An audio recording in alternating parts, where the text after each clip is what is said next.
Students, तो इससे पहले की क्लास में हमने पढ़ा था कि जो लिगेंड जो होते हैं हमारे पास में वो कितने टाइप्स के हो सकते हैं। ठीक है, तो लिगेंड में हमने डिस्कस किया था, हमने लास्ट लेक्चर जो था हमारा उसमें हमने देखा था कि जो लिगेंड जो होते हैं वो क्लासिकल एंड नॉन क्लासिकल दो तरह के लिगेंड होते हैं। ठीक है, तो उसी बेस पे अब मैं आज के लेक्चर को डिस्कस करना वाला हूं, जिसमें हम कॉम्प्लेक्स को डिवाइड करके देखेंगे कि अगर उनके पास में क्लासिकल और नॉन क्लासिकल लिगेंड होते तो वो कितने तरह के पॉसिबल है, और कुछ अच्छे इंपॉर्टेंट एग्जाम्पल भी यहाँ पे आने वाले हैं। तो सबसे पहले हम बात करते हैं जो हमारे लिगेंड जो होते हैं वो मेनली हमारे पास में तीन तरह से हम उनको क्लासिफाई कर सकते हैं। ठीक है, सबसे पहले वो लिगेंड आएंगे हमारे पास में जो ओनली सिग्मा बॉन्डेड कॉम्प्लेक्स होंगे, यानी वो लिगेंड के साथ में सिर्फ सिग्मा बॉन्ड ही बनाएंगे, सिग्मा बॉन्डेड कॉम्प्लेक्स। दूसरे तरह के वो होंगे जो कि हमारे सिग्मा एंड पाई दोनों ही बॉन्डेड होंगे, sigma and pi bonded complex होंगे। ठीक है, इसमें लिगेंड जो होंगे मेटल के साथ में वो सिग्मा और पाई दोनों ही तरह के बॉन्ड बना सकते हैं। और थर्ड तरह के जो होंगे हमारे पास में वो ऐसे होंगे जो सिर्फ पाई बॉन्डेड कॉम्प्लेक्स होंगे, सिग्मा का कहीं पर भी कुछ नहीं आएगा।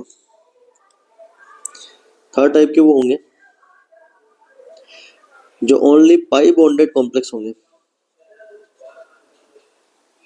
पाई बॉन्डेड कॉम्प्लेक्स होंगे।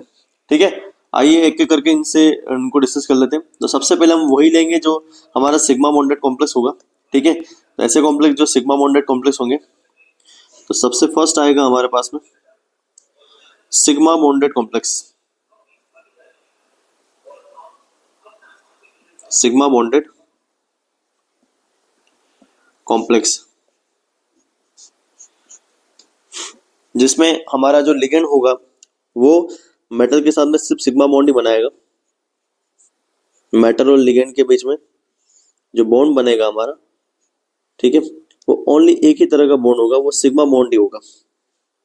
ठीक है, अब इसके एग्जांपल के बारे में बात करें हम, जैसे एग्जांपल्स क्या हो सकते हैं, इसके एक एग्जांपल हो गया हमारे पास में Na3 CrF6। ठीक है, अब ये लिगेंड जो है हमारा फ्लोरीन है और फ्लोरीन के पास में कोई वैकेंट ऑर्बिटल होता भी नहीं है। ठीक है, तो ये क्रोमियम के साथ में कैसा वो बनाएगा हमारा, केवल और केवल एक ही तरह का वो बनाएगा, वो होगा हमारा सिग्मा बॉन्ड। ठीक है, और ये एटम की फॉर्म में भी है, आयन की फॉर्म में भी है, तो इसका कोई मॉलिक्यूलर ऑर्बिटल भी होना नहीं है चाहिए। ठीक है, तो हालांकि मॉलिक्यूलर ऑर्बिटल होने का में एंटी बॉन्डिंग होने में उनकी एनर्जी भी कम होनी चाहिए, ये भी हमने डिस्कस किया था लास्ट लेक्चर में। एक हो गया हमारे पास में FeH2 होल 6 Cl3, इसमें भी सेकंड पेड का एलिमेंट है हमारा, ये आराम से इससे कौन सा बॉन्ड बना देगा हमारा, सिग्मा बॉन्ड ही बनाएगा, कोई भी किसी भी तरह का इसके अंदर पाई बॉन्ड नहीं पाया जाता है। ठीक है, आइए अगला एग्जांपल डिस्कस करते हैं। नेक्स्ट कौन सा होगा हमारे पास में, नेक्स्ट होंगे sigma and pi bonded complex. ठीक है, तो देखते हैं, जैसे ये वाले जो होंगे हमारे पास में, इसमें मेटल और लिगेंड के बीच में दो तरह के बॉन्ड बनेंगे, एक बॉन्ड सिग्मा होगा, दूसरा क्या होगा हमारा पाई। सिग्मा बॉन्ड लिगेंड से मेटल होगा, पाई बॉन्ड मेटल से लिगेंड की तरफ होगा। ठीक है, तो इसके एग्जांपल के बारे में बात करें हम, तो इसके एग्जांपल हमारे पास में हो सकते हैं। सबसे फर्स्ट एग्जांपल जैसे कि हमारा FeCO होल 5, इसमें जो हमारा Fe होता है वो कार्बोनिल के साथ में जो बॉन्ड बनाता है, तो कार्बोनिल इसको अपना लोन पेयर देता है, तो ये बॉन्ड जो होता है वो सिग्मा होता है। फिर Fe के आयरन के ऑर्बिटल फुलफिल होते हैं, डी ऑर्बिटल, तो वो कार्बोनिल के जो पाई स्टार ऑर्बिटल होते हैं उसमें सेकंड बॉन्ड बनाते हैं, वो ये बॉन्ड हमेशा हमारे क्या रहता है, पाई बॉन्ड ही होता है। ठीक है, एक एग्जांपल देख लेते हैं हम, जैसे कि हम ले सकते हैं CrPPS3 होल 6 प्लस 3। ठीक है, तो ये PPS3 जो हो गया हमारे पास में, ये हमारा क्या होगा, ट्राइफेनिल फॉस्फिन हो जाएगा। अगर आप चाहो तो इसको PS3 भी लिख सकते हो, फॉस्फिन ओनली करके भी। ठीक है, यहाँ पे प्लस 3 आ गया, तो ये जो Cr है ना, और ये जो हमारे पास में कौन सा है, फॉस्फिन है, तो फॉस्फिन जो होता है अपना वो इसको पहले जो इलेक्ट्रॉन देता है वो कौन सा होता है, सिग्मा इलेक्ट्रॉन होते हैं। और क्रोमियम जो होता है वो जब इसको इलेक्ट्रॉन देता है वो कौन सा इलेक्ट्रॉन देगा, इसको पाई देने वाला है। आगे बस में तो ये हमारा कौन सा हो गया कि ये सिग्मा बॉन्डेड भी है और पाई बॉन्डेड भी होता है। ठीक है जी। आइए और देखते हैं कुछ एग्जांपल हमारे पास में। ये तो हमारा सेकंड टाइप का हो गया। हमारा थर्ड टाइप का एग्जांपल देखते हैं। थर्ड टाइप के कॉम्प्लेक्स जिसमें वो सिर्फ पाई बॉन्डेड होंगे। पाई बॉन्डेड बॉन्डेड कॉम्प्लेक्स, पाई बॉन्डेड कॉम्प्लेक्स। देखो इस तरह के जो कॉम्प्लेक्स कंपाउंड होंगे उनमें सिर्फ पाई बॉन्ड ही पाया जाता है। ठीक है, किसी भी तरह का सिग्मा बॉन्ड यहाँ पे नहीं होता है, यानी कि पाई इलेक्ट्रॉन ही दिखते हैं हमें। ठीक है, तो कहने मतलब ये हुआ कि मेटल से लिगेंड की तरफ जो बॉन्ड मिलता है, मतलब लिगेंड से मेटल की तरफ जो बॉन्ड मिलता है, जो इलेक्ट्रॉन मिलते हैं वो भी पाई होते हैं। और जब मेटल से लिगेंड की तरफ जाएगा तो वो तो वैसे भी हमारा क्या होता है, पाई ही होता है। ठीक है, आइए इसके कुछ अच्छे से एग्जाम्पल देख ले हमने। जैसे कि सबसे पहला एग्जाम्पल आता है हमारा फेरोसिन। फेरोसिन, ठीक है, फेरोसिन क्या होता है हमारे पास में। फेरोसिन का अगर मैं फॉर्मूला बनाऊं, ठीक है, तो इसका फॉर्मूला जो होता है हमारे पास में वो होता है Fe(N5) साइक्लोपेंटा डाइनाइल। कल हमने डिस्कस किया था हमने, अगर आपको पता उससे पहले वाले लेक्चर में डिस्कस कर रखा है। ठीक है, अब साइक्लोपेंटा डाइनाइल जो होता है, सीपी जो मैंने लिखा हुआ है, वो हमारे पास में कुछ इस तरह का होता है, साइक्लोपेंटा डाइनाइल, है ना। और इसका हम जनरली हाइब्रिड यूज करते हैं, जिसमें ये पूरी तरह से अंदर रेजोनेंस होता है, यहाँ पे नेगेटिव चार्ज होता है। ठीक है, तो बस यही होता है हमारे पास में, इसमें नेगेटिव चार्ज होता है। ठीक है, तो ये बॉन्ड कैसे बनाएगा, जैसे ये आयरन है, ठीक है, तो यहाँ पे हमने क्या बना दी, एक फेरोसिन की रिंग बना दी। सिमिलरली इधर भी क्या आएगी हमारे पास में, एक फेरोसिन की रिंग आई। ठीक है, ये दो हमारे पास में फेरोसिन की रिंग हो चुकी है। यहाँ पर ये इस तरह से रिंग में इलेक्ट्रॉन घूम रहे हैं नेगेटिव चार्ज दोनों में ही है। ठीक है, और जब ये हमारा मेटल लिगेंड से मेटल जो बॉन्ड बनता है वो एक्चुअल में इसके पाई बॉन्ड से बनता है ना। तो वो इसके पाई बॉन्ड जो होते हैं वो मेटल से लिगेंड की तरफ आते हैं।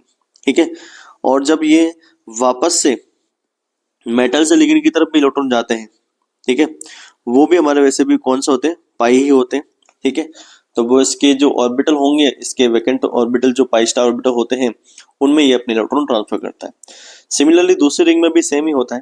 ठीक है, कि पहले ये जो लिगेंड से मेटल की तरफ जो बॉन्ड जा रहा होता है, ये कौन से इलेक्ट्रॉन होते हैं, हमारे पाई इलेक्ट्रॉन होते हैं। और जो मेटल से लिगेंड की तरफ आ रहा होता है, ये भी हमारे कौन से वाले इलेक्ट्रॉन होते हैं, ये भी हमारे पाई ही रहते हैं। ठीक है, तो आपको दिख रहा होगा कि ये जो आयरन है ये इन दोनों रिंग के बीच में एक सैंडविच की तरह बन चुका है। ठीक है, तो ऐसी स्ट्रक्चर जो होती है ये हमारी कौन सी स्ट्रक्चर कहलाएगी, सैंडविच स्ट्रक्चर या सैंडविच लाइक स्ट्रक्चर। आइए सैंडविच लाइक स्ट्रक्चर का एक और एग्जांपल हम लोग डिस्कस करते हैं। ठीक है, जो होता है हमारे पास में क्रोमियम का है, जिसमें बेंजीन हमारे पास में क्या होगी, लिगेंड होगी। ठीक है, तो नाम इसका है हमारा बिस बेंजीन क्रोमियम। कहीं कहीं कई जगह इस जगह इसको डाई बेंजीन क्रोमियम भी बोलते हैं। ठीक है, अगर फॉर्मूला हम इसका देखें तो फॉर्मूला कैसा होता है कि यहाँ पे क्रोमियम होता है। ठीक है, इसमें हमारे पास में क्या होता है, कॉम्प्लेक्स के अंदर क्रोमियम होता है और ईटा 6 क्यों है, क्योंकि 6 डोनर एटम होते हैं इसके अंदर, ईटा 6 C6H6 होल ट्वाइस, ये हो जाएगा हमारा। ठीक है, अब यहाँ पे हमारे पास में जो बेंजीन होती है, ये जो लिगेंड है C6H6, वो कौन है, हमारा बेंजीन है। तो ऐसा समझ लीजिए ये बेंजीन हमने बना रखी है। ठीक है, और ये बेंजीन के पास में क्या बनी हुई है, रिंग बनी हुई है यहाँ पर। ठीक है, और यहाँ इसके बीच में क्या बना हुआ हमारा, ये क्रोमियम है। तो जो इलेक्ट्रॉन दे रहा है ना, यहाँ पे ये इलेक्ट्रॉन देता है, वो भी कौन सा होता है हमारे पास में, पाई ही होता है। और जब ये इलेक्ट्रॉन लेता है ना यहाँ से, ये भी कौन सा होता है हमारा, पाई ही होता है। ठीक है। फिर वापस से मतलब बन रहा है वो भी पाई है और जाने वाला है वो भी कौन सा हमारा पाई ही है। ठीक है, जैसा कि हमने फेरोसिन में पढ़ा था। ठीक है, तो लिगेंड से मेटल भी पाई होता है, मेटल से लिगेंड भी कौन सा है, पाई है। सिमिलरली इधर लिगेंड से मेटल भी कौन सा होगा हमारा, पाई, और फिर मेटल से लिगेंड जो होगा वो तो वैसे ही हमारा कौन सा होता है, पाई ही होता है। तो ये भी हमारी एक तरह की सैंडविच लाइक स्ट्रक्चर बन चुकी है। ठीक है, इसका एक और एग्जांपल हमारे पास में होता है। ठीक है, वो होता है हमारा जैसे सॉल्ट, जैसे salt.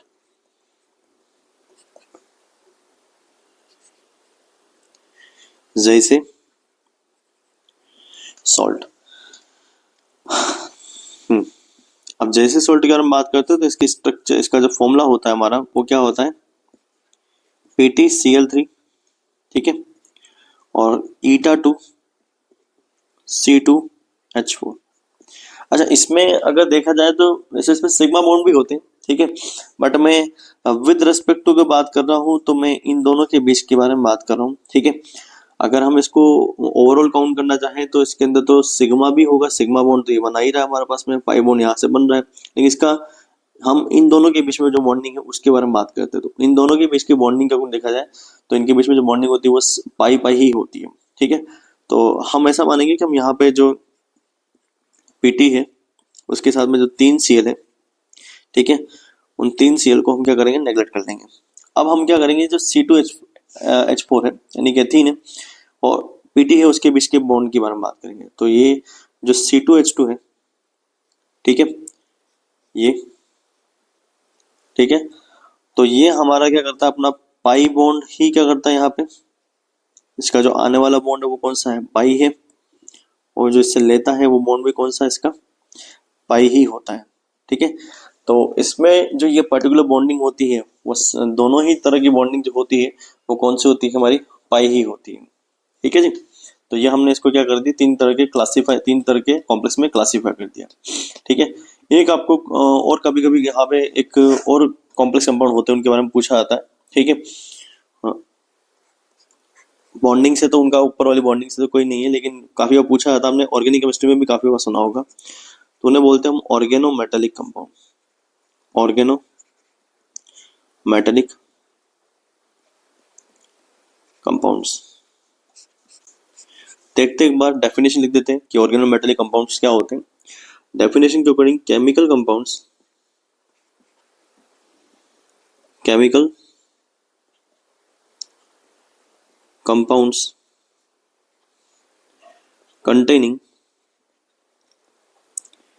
containing at least one chemical bond, at least one chemical bond between a carbon atom, of an organic compound,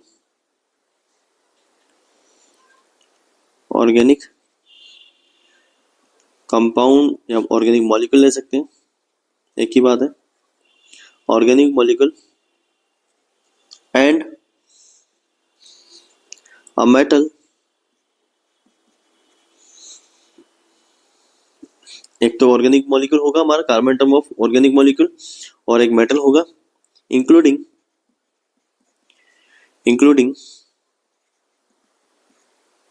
अब मेटल कौन कौन सी हो सकती है, अल्कलाइन अर्थ,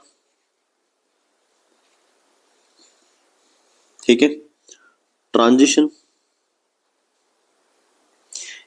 यहाँ पे हम पूरे डी ब्लॉक में मान लेंगे, डी ब्लॉक में जितने भी हमारे इंक्लूडिंग नॉन ट्रांजिशन भी, ठीक है, पी ब्लॉक मेटल, आप D block metal and P block metal भी समझ सकते हैं। एंड सम टाइम हम ऐसा भी कह सकते हैं कि जो हमारे क्या हो, मेटलाइट्स, पी ब्लॉक के मेटल को हम पोस्ट ट्रांजिशन मेटल बोलते हैं। एंड सम टाइम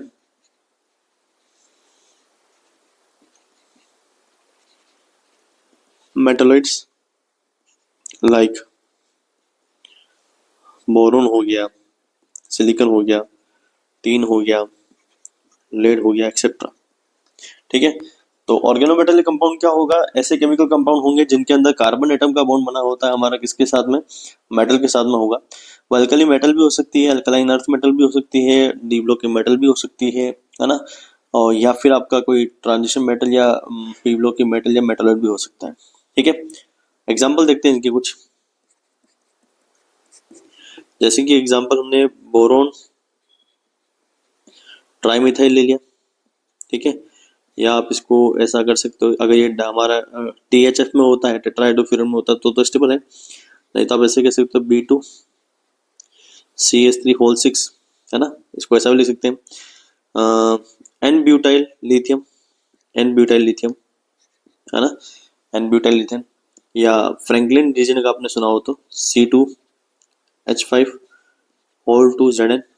ठीक है, आपने हाइड्रोकार्बन हो सकता है, जब आपने पढ़ा होगा टेट्राएथिल लेड, जो कि हमारा एंटी नॉकिंग नॉकिंग एजेंट होता है, टेट्राएथिल लेड या टेट्रामेथिल लेड भी होता है हमारा।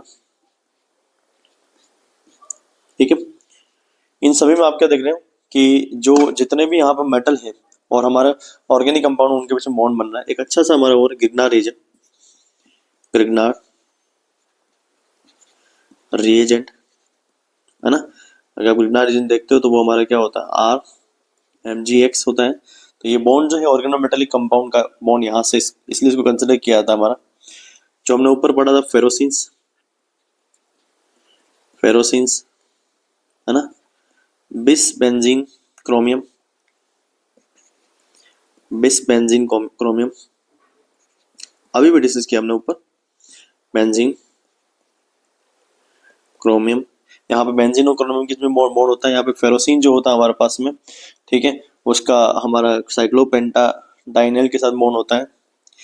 एक ये भी ध्यान रखना, कोई भी कार्बोनिल जो होता है हमारे पास में, है ना, कार्बोनिल हो गया FeCO होल 5, ठीक है, या निकल कार्बोनिल हो गया हमारा, किसी भी तरह का कार्बोनिल, ये भी हमारे पास में क्या होंगे, हमारा ऑर्गेनोमेटेलिक कंपाउंड ही कहलाएंगे। आगे बात समझ, ठीक है। तो ये जो सभी होते हैं ये हमारे क्या होते हैं, ऑर्गेनोमेटेलिक कंपाउंड्स कहलाते हैं। ठीक है, आइए अगले टॉपिक के बारे में बात करते हैं। तो नेक्स्ट टॉपिक जो है हमारा वो होता है हमारा कि किसी भी कोऑर्डिनेशन कॉम्प्लेक्स के अंदर हम उसका कोऑर्डिनेशन नंबर कैसे निकालते हैं। ठीक है, तो coordination number, coordination number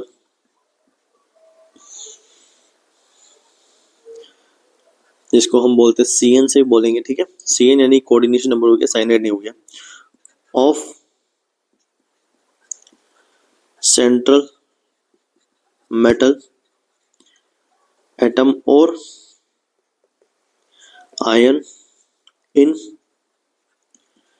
complex compound. ठीक है, कि कभी भी किसी भी कॉम्प्लेक्स कंपाउंड में हम उसका कोऑर्डिनेशन नंबर कैसे फाइंड कर सकते हैं। ठीक है, तो इसको निकालने का तरीका जो होता है वो होता है हमारा, पहले डेफिनेशन लिख लेते हैं, total number of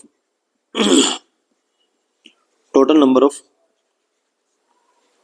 electron pairs accepted by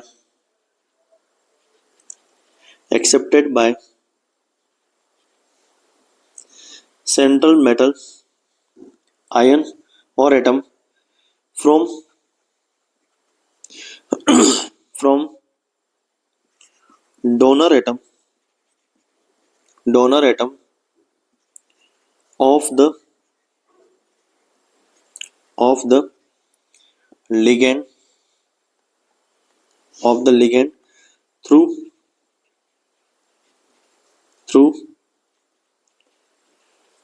coordinate bond is called coordination number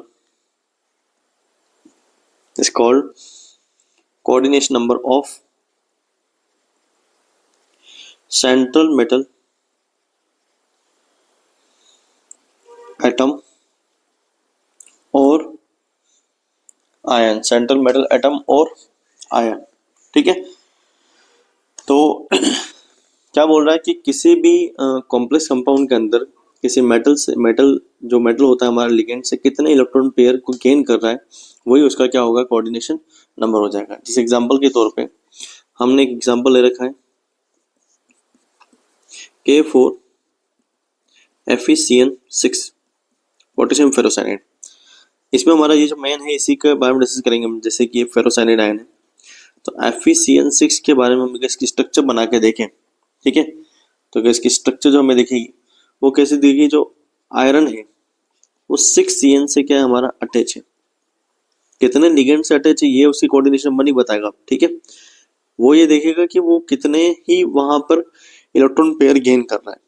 तो जैसे ये CN ने एक इलेक्ट्रॉन पेयर दिया, ये CN ने दूसरा दिया, ये CN ने तीसरा दिया, ये CN ने 4 दिया, 5 और 6। तो ये सारे क्या मोनोडेंटेड ही है ना। तो मोनोडेंटेड लिगेंड है तो उसमें तो इलेक्ट्रॉन पेयर जो हमारे पास दिख रहे हैं वो जितना भी इलेक्ट्रॉन पेयर ले रहा है तो या जितने भी कोऑर्डिनेशन बॉन्ड बना रहा है तो वो उसका कोऑर्डिनेशन नंबर हो जाएगा। तो यहाँ पे 6 बन रहे हैं, 1 2 3 4 5 6, तो इसका कोऑर्डिनेशन नंबर कितना हो जाएगा, 6 हो जाएगा। आप ऐसा समझ सकते हो कि कोऑर्डिनेशन नंबर जो होता है हमारा वो मोनोडेंटेड के लिए, एक मोनोडेंटेड लिगेंड जो हुआ उसके लिए उतना ही रहेगा, है ना। अगर हमारे पास में x, मान लो x क्या है हमारे पास में, मोनोडेंटेड है, तो x ही उसका क्या होगा, कोऑर्डिनेशन नंबर काउंट होता है। बट मान लो हमने x क्या ले रखा है, डाइडेंटेड। x क्या ले रखा हमने, बाइडेंटेड लिगेंड लिया हुआ, तो उसके लिए कोऑर्डिनेशन नंबर कितना काउंट होगा, 2x, क्योंकि उसके अंदर 2 डोनर एटम होते हैं, है ना। वो टोटल मिला के 4 इलेक्ट्रॉन पेयर देता है। अगर हमारे पास में क्या होगा, x अमाउंट में क्या है, ट्राइडेंटेड है, तो वो 3x हो जाएगा। इसी तरह से करके अगर वो हेक्साडेंटेड है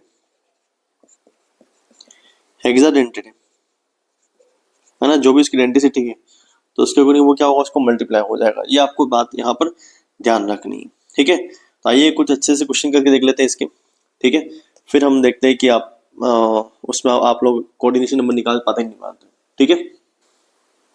तो इस क्वेश्चन में आपको कुछ कॉम्प्लेक्स कंपाउंड दे रखे हैं, यहाँ आपको सामने इनके कोऑर्डिनेशन नंबर लिखने हैं, ठीक है। आइए पहले आप लोग एक एक करके ट्राई कर लीजिए, ठीक है, फिर अपने आंसर को मैच करिएगा। हो गया, चलिए देख लेते हैं। तो यहाँ पे हमारे पास में DMG लिखा हुआ। अब DMG हमारे पास में क्या होता है, बाइडेंटेड लिगेंड होता है। तो एक जना 2 इलेक्ट्रॉन पेयर देता है, तो यानी कितना हो गया हमारे पास, 2 का कितना होगा, 4। कोऑर्डिनेशन नंबर इसका कितना आ जाएगा, 4। अब CO हमारा कैसा है, मोनोडेंटेड है। तो मोनोडेंटेड है तो वो यहाँ पे कितना दे रहा है, टोटल 5 इलेक्ट्रॉन पेयर दे रहा होता है, ठीक है। तो इसके लिए कोऑर्डिनेशन नंबर कितना आ जाएगा, 5 आ जाएगा। यहाँ देखा जाए, देखो इस वाले पार्ट को हटा दो, एक ब्रैकेट के अंदर कौन, उसको देखो, ऑक्सीलेटिव बाइडेंटेड है तो इसके रेस्ट में 2 हो गया, ठीक है। सीएल अगर हम बात करें यहाँ पर, तो सीएल के पास में कितना, मोनोडेंटेड, BR भी हुआ मोनोडेंटेड। तो देखो एक ऑक्सीलेटो का टोटल यहाँ पर 2 into 2 कितना हुआ, 4 हो गया, ठीक है। 4 तो ये हो चुका हमारे पास में यहाँ पर, फिर ये हो गया हमारा दोनों मिला के 2, कितना हुआ हमारा, 6 हो गया, ठीक है। सीएल का एक, BR का एक, तो टोटल मिला के टोटल इनका 6 हो गया। EDT हमारे पास में कौन सा है, हेक्साडेंटेड होता है, तो डायरेक्ट इसका क्या हो गया हमारा, 6 ही आ जाएगा, ठीक है। यहाँ देखते हैं हम कि इसमें एथिलीन डायमीन के रेसिपी में 2 काउंट होगा, क्योंकि एक ही है तो एथिलीन डायमीन, तो उसके लिए 2 आएगा। पायरिडीन मोनोडेंटेड है, ऐसे 2 मिले हुए हैं तो इनके लिए कितना आएगा हमारा, 2 आ जाएगा। एमीन का 1 हो गया, H2 का 1 हो गया, टोटल मिला के देखेंगे तो कितना हो गया हमारा पास में 6, इसका क्या आएगा, कोऑर्डिनेशन नंबर आ जाएगा, ठीक है। फिर बात करते हैं हम, यहाँ पर AC लिखा हुआ है, एसिटाइल एसीटोनेट हो गया हमारा, बाइडेंटेड है, तो 2 बाइडेंटेड का कितना हो गया, 4, 1 1, टोटल कितना हमारा 6 हो गया। ग्लाइसिनेटो जो होता है हमारे पास में वो बाइडेंटेड होता है, तो 2 ग्लाइसिनेटो का कितना हो गया हमारा, 4 हो गया। अब ये हमारा साइक्लोपेंटाडाइनाइल जो होता है, आपको पता है कि इसके पास में टोटल इलेक्ट्रॉन पेयर जो होते हैं वो 6 इलेक्ट्रॉन पेयर होते हैं। एक CP के पास में इलेक्ट्रॉन पेयर कितने होते हैं, इलेक्ट्रॉन टोटल कितने होते हैं, 6 इलेक्ट्रॉन होते हैं, ठीक है। तो यानी कि देखा जाए तो CP जो इलेक्ट्रॉन दे रहा है ना, हालांकि है पाई कॉम्प्लेक्स है, तो ये इलेक्ट्रॉन पेयर कितने दे रहा होता है, 6/2 दे रहा होता है, यानी कितना हुआ हमारा, 3 दे रहा होता है। तो एक जना कितना इलेक्ट्रॉन पेयर दे रहा होता है, अपना कंट्रीब्यूशन जो करवा रहा होता है वहां पे, वो कितना करवा रहा होता है, 3 इलेक्ट्रॉन पेयर दे रहा होता है, यानी उसकी डेंसिटी कितनी काउंट हो जाएगी अपनी, यहाँ पर 3 की तरह से काउंट होगी, ठीक है। तो टोटल 2 जो होंगे, 2 का कितना हो जाएगा हमारे पास में, 6 होगा, ठीक है। तो इसका कोऑर्डिनेशन नंबर कितना आ गया हमारा, 6 हो गया। आइए कुछ ऐसे कंपाउंड भी देखते हैं जिसमें हमारे कॉम्प्लेक्स ही केटायन होंगे और कॉम्प्लेक्स ही एनायन होंगे, ठीक है। तो उसमें उनके साथ में ऑक्सीडेशन नंबर भी कैसे निकालें उनको भी समझाता हूँ मैं, ठीक है। देखिए इस क्वेश्चन में आपको कोऑर्डिनेशन नंबर भी निकालने हैं और ऑक्सीडेशन नंबर जो होती है मेटल का वो भी निकालना है, ठीक है। तो वैसे मैंने यहाँ पे आपको कॉम्प्लेक्स दे रखा है, अगर आप नोटिस करेंगे तो यहाँ पे कॉम्प्लेक्स केटायन है, कॉम्प्लेक्स एनायन है, कॉम्प्लेक्स केटायन है, कॉम्प्लेक्स केटायन है, एनायन है, कॉम्प्लेक्स केटायन है, कॉम्प्लेक्स एनायन है। आप नीचे के दोनों एग्जाम्पल को देखेंगे तो उनमें 1:1 में आ रहा है, ठीक है। बट ऊपर वाला देखेंगे तो वो हमारे पास में कितना आ रहा है, 2:3 में आ रहा है, ठीक है। 1:1 वाला थोड़ा बच्चों के लिए कॉम्प्लिकेटेड होता है, 2:2 वाला तो सिंपल हो जाता है। कैसे? अगर ये 2:1 में आ रहा है, 2:3 में आ रहा है, यानी इसके ऊपर चार्ज जो होगा वो कितना होगा हमारा 2 माइनस चार्ज होगा, और इसके ऊपर चार्ज जो होगा वो कितना होगा हमारा 3 प्लस चार्ज होगा। ऑब्वियस सी बात है, यहाँ पे कोई न्यूट्रल लिगेंड है ना, और साथ में मेटल है तो यहाँ पे प्लस चार्ज ही आएगा, कैटायन ही होगा। तो कोऑर्डिनेशन नंबर की अगर हम बात करें तो इस वाले के मेटल के लिए तो कोऑर्डिनेशन नंबर 6 हो गया, इसके लिए भी 6 हो गया, ये तो आसान ही है। ऑक्सीडेशन नंबर देखा जाए तो ऑक्सीडेशन को आप यहाँ से निकाल सकते हैं इसमें कि एक्स, ये है हमारे पास में x इज इक्वल टू, ये टोटल यहाँ पे चार्ज कितना आ रहा है +3 आ रहा है, तो 6 तो हमारे लिगेंड हो गए, इक्वल टू चार्ज कितना आ रहा है +3 आ रहा है, तो इस Fe के ऊपर चार्ज कितना आएगा हमारा +3 हो जाएगा। उसी तरह से प्लेटिनम के ऊपर निकालना है तो हमने इसको x माना, 6 साइनाइड है, 1 माइनस हो गया, ठीक है।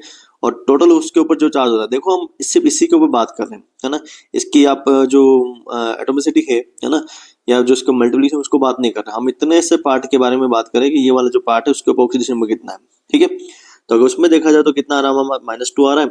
अगर आप इसको सोल्व करते हो तो एक्स ये कितना हो गया हमारे पास में -6 -2, आंसर अगर आप लोग निकालोगे तो कितना आएगा, x is equal to +4, sorry हाँ +4 आ जाएगा, इसका कितना आएगा हमारा +4 आएगा। तो यहाँ पे इसका ऑक्सीडेशन नंबर कितना होगा +4। ये तो आसानी से निकल जाता है जब इन दोनों का रेशियो क्या होता है, अलग अलग होता है, वहां तो दिक्कत आती नहीं है। 1:1 वाले में थोड़ा सा बच्चों को कंफ्यूजन होता है कि इसके ऊपर एग्जैक्ट मेटल के ऊपर जो ऑक्सीडेशन नंबर है वो कितना होता है। तो इसके लिए पहले मैं आपको कुछ इन्फॉर्मेशन बताता हूँ ताकि उनकी हेल्प से आप इनको सोल्व कर सकते हो, है ना। अदरवाइज वो उनको डायरेक्ट सोल्व करने में थोड़ी प्रॉब्लम होती है। आप ये ध्यान रखना कि जो भी अल्कली मेटल होती है, अल्कलाइन अर्थ मेटल होती है, अल्कली मेटल या अल्कलाइन अर्थ मेटल जो होती है, ठीक है, उनके लिए कोऑर्डिनेशन नंबर या तो 4 हो सकता है या 6 हो सकता है, ठीक है। जिंक जो होता है 2+, उसका हमेशा कोऑर्डिनेशन नंबर कितना होता है, 4 होता है, ठीक है। जिंक 2+ का, अब यहाँ पे ध्यान दीजिएगा, मैं जिसका ऑक्सीडेशन नंबर बोल रहा हूँ उसके साथ में उसका कोऑर्डिनेशन नंबर कौन सा वो आपको देखना है, ठीक है। तो यहाँ देख रहे हैं ना, आपको कोऑर्डिनेशन नंबर पहले निकालोगे, फिर उसके ऑक्सीडेशन नंबर से उसको मैच कर लोगे, ठीक है। उसी तरह से जो प्लेटिनम 2+ होता है उसका हमेशा कोऑर्डिनेशन नंबर कितना होता है, 4 होता है। फिर पैलेडियम जो होता है 2+, उसका भी क्या आता है, 4 ऑक्सीडेशन नंबर होता है। उसी तरह से कुछ मेटल्स ऐसी होती है जो +3 ऑक्सीडेशन स्टेट की होती है, जो कि हमारी ट्रांजिशन मेटल होती है, जैसे स्केडियम 3+ हो गया हमारे पास में, टाइटेनियम 3+ हो गया, आयरन 3+ हो गया, ये हम फर्स्ट सीरीज वाले के बारे में बात कर रहे हैं। कोबाल्ट 3+ हो गया, Cr 3+ हो गया, इन सभी का हमेशा कोऑर्डिनेशन नंबर कितना होता है, 6 ही होता है, ठीक है। उसके अलावा अगर हम बात करें कि जो हमारे पास में होता है प्लेटिनम +4 हो गया, ठीक है, उसका कोऑर्डिनेशन नंबर हमेशा 6 होता है। +4 वाले का, +2 वाले का कितना होगा, 4 होगा, ठीक है। और अगर हमारे पास में क्रोमियम +6 हो गया तो उसका कोऑर्डिनेशन नंबर भी कितना आएगा हमारे पास में, हमेशा 6 ही आने वाला है, ठीक है। तो ये हमने यहाँ पे कुछ इसकी इन्फॉर्मेशन बता दी है, ठीक है। तो इनको आपको ध्यान रख के चलना है।